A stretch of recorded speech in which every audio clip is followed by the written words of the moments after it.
Oh, mate, can I get 2 Guinnesses, please? Yeah. Rich, Ron, the Richardsons were unexpectedly engaged, so we're going to look after you. What is that? Rolling pin? What are you going to do with that? You going to bake me a cake? I come here for a proper shootout with some proper men. A shootout, right, is a shootout! Like a western. In any movie nowadays, you have to find a hook that gives it a proper reason to be, and for, you know, with the strength of premium television, to get audience members to go and spend the money and see it in a cinema.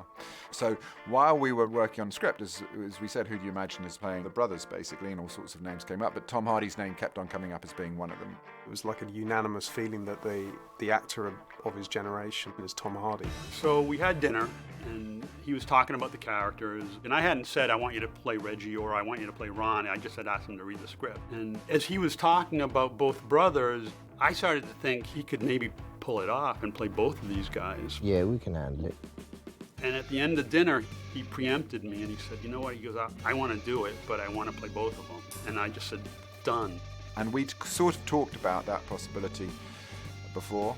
And for me, that was like a light bulb. Yeah, if we can get this one actor to play both of these parts, then that's going to be a big hook for people to go and see this movie. We'd rehearse it until we had it nailed, and then we would record Ron. And when we shot Reggie, we would play Ron's dialogue back in Tom's ear so he could react to himself. And he could interrupt himself. You're talking about being gangsters, right? Which is what we are. Don't. You know, one of these days, Ron Cray, your miserable life will swallow you whole. Yeah, well, you should know all about that shit, you love, because your mum did palm us off with the damaged goods, didn't she? Very damaged, aren't you? Get in the car. Come on, don't you ever speak to Francis Yeah, that's right, Francis. Blood is thicker than water. You would sort of, in a way, forget all of the technical stuff. That's just process, and it's a very difficult process, but it is only process. As if the actor hadn't been able to pull off being 2 completely different people, then it wouldn't have worked. You do actually genuinely forget it's the same person playing the roles. He gives his life to the film. He gives his life to the characters. The way he can do it and the way he approaches it, I think they're more important to him than he is.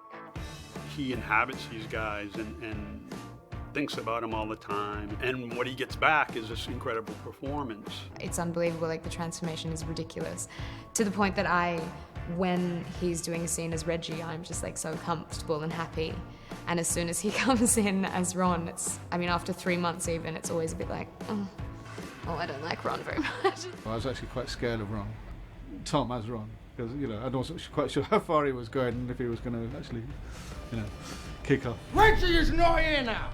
So you work for me, Ron Cray! I think we were all kind of awestruck by his ability to do that and change characters so swiftly and so intelligently and with such professionalism. I mean, it was absolutely outstanding. What exactly are you asking me to do, Mr. Bruno? I'm asking you to do something about Ron. I can't do that. He's my brother.